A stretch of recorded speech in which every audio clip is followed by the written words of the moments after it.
আসসালামু আলাইকুম প্রিয় ভাই ও বোনেরা। আজ আমরা একটা এমন মাসের কথা বলবো যেটা অনেকেই চোখ এড়িয়ে যান, কিন্তু রাসূলুল্লাহ সাল্লাল্লাহু আলাইহি ওয়াসাল্লামের কাছে এই মাস ছিল খুবই প্রিয়। সেই মাসের নাম শাবান। আয়েশা রাদিয়াল্লাহু আনহু বলেছেন, আমি রাসূলুল্লাহ সাল্লাল্লাহু আলাইহি ওয়াসাল্লামকে এত বেশি নফল রোজা রাখতে দেখিনি যতটা তিনি শাবান মাসে রাখতেন। কেন? কারণ এই মাস হলো রমজানের প্রস্তুতির মাস।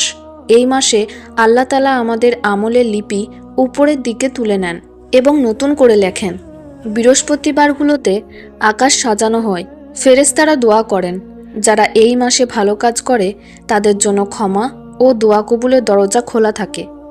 আজ আমরা জানব শাবান মাসে দোয়া কবুলের 5টি শক্তিশালী আমল, যেগুলো হয়তো অনেকেই জানেন না বা ঠিকমতো করেন না। প্রথম, শাবান মাসে বেশি বেশি নফল রোজা রাখা। রাসূলুল্লাহ সাল্লাল্লাহু আলাইহি ওয়াসাল্লাম শাবানে সবচেয়ে বেশি রোজা রাখতেন। কেন? কারণ এই মাস রোজা রাখলে দোয়া কবুলের সম্ভাবনা বহুগুণ বেড়ে যায়। অনেক আলেম বলেন, শাবানের রোজা রাখলে আল্লাহ তাআলা বান্দার রিজিকের দরজা খুলে দেন এবং মৃত্যুর সময় সহজে দান করেন। সপ্তাহে অন্তত 3 বা 4 দিন রোজা রাখার চেষ্টা করুন, বিশেষ করে সোমবার ও বৃহস্পতিবার। 13, 14 এবং 15 তারিখ আওয়ামে বীজ রোজা রাখলে সওয়াব 70 গুণ বেড়ে যায় বলে বর্ণনা রয়েছে। 2, বেশি বেশি ইস্তেগফার ও তওবা। শাবান মাস হলো গুনাহ মাপের শেষ সুযোগ রমজানের আগে।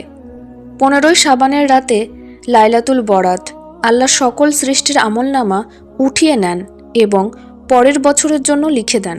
প্রতিদিন কমপক্ষে 100 বার আস্তাগফিরুল্লাহ ওয়া আতুবু ইলাইহি বলুন। সালাতুল তাসবিহ পড়ুন 4 রাকাত। প্রতি রাকাতে 75 বার সুবহানাল্লাহ, আলহামদুলিল্লাহ ইত্যাদি পাঠ করুন। রাতে 2 রাকাত তওবার নামাজ পড়ে চোখের পানি ফেলে কান্নাকাটি করে দোয়া করুন।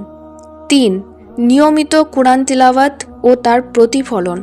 শাবানে কোরআন নাজিলের প্রস্তুতি শুরু হয়। যে ব্যক্তি শাবানে কোরআনের সাথে সম্পর্ক মজবুত করে, রমজানে তার কোরআন পড়া 70 গুণ সহজ হয়ে যায়। প্রতিদিন অন্তত কিছুটা হলেও পড়ুন। পড়ার পর 5 থেকে 10 মিনিট বসে চিন্তা করুন, এই আয়াত আমার জীবনে কি বার্তা দিচ্ছে। চতুর্থ, দান সদকা ও হাদিয়া বাড়ানো। শাবানে ছোট ছোট সদকাও বড় সওয়াব হয়। রাসূলুল্লাহ সাল্লাল্লাহু আলাইহি ওয়াসাল্লাম বলেছেন, সদকা আল্লাহর গজবকে ঠেকায় এবং আয়ু বাড়ায়। কিছু বর্ণনায় আছে, শাবান মাসে যে ব্যক্তি দান করে তার দোয়া কবুলের সম্ভাবনা 70 গুণ বেড়ে যায়, কারণ এই মাসে ফেরেশতারা দোয়া করেন। প্রতিদিন 5 টাকা অথবা 10 টাকা হলেও সদকা দিন। কাউকে খাবার দিন, পানি দিন, বিশেষ করে ইয়াতিম, বিধবা, দরিদ্রদের খোঁজ নিন। পঞ্চম, বিশেষ দোয়া ও জিকিরের রুটিন বানান। ফজরের পর 100 বার সুবহানাল্লাহ, আলহামদুলিল্লাহ, আল্লাহু আকবার। রাতে ঘুমানোর আগে 3 বার আয়াতুল কুরসি ও 3 কুল। 15 শাবানের রাতে যতটা সম্ভব নামাজ, কুরআন, দোয়া করুন। শাবান মাস হলো রমজান ছাড়া সবচেয়ে বেশি নফল রোজা রাখার মাস। আমলনামা আল্লাহর কাছে উঠানোর মাস। 15 শাবানের রাতে বিশেষ ক্ষমা ও রহমতের রাত। রমজানের প্রস্তুতি ও গুনাহ মাপের সুযোগ। এই হাদিসগুলো সহিহ সূত্র থেকে নেওয়া। শাবানে বেশি রোজা, ইস্তেগফার, কোরআন তিলাওয়াত, দোয়া করা সুন্নাহ। প্রিয় ভাই ও বোনেরা, শাবান মাস হলো আমাদের হৃদয়কে পরিষ্কার করার, দোয়ার দরজা খোলার, রমজানের জন্য প্রস্তুত হওয়ার মাস। আজ থেকেই শুরু করুন ছোট ছোট আমল দিয়ে। আল্লাহ তোমার একটা ছোট নেক আমলকেও বড় করে দিতে পারেন। দোয়া করি আল্লাহ আমাদের সবাইকে শাবানের ফজিলত লাভ করার তৌফিক দিন। আমাদের দোয়া কবুল করুন। আমিন।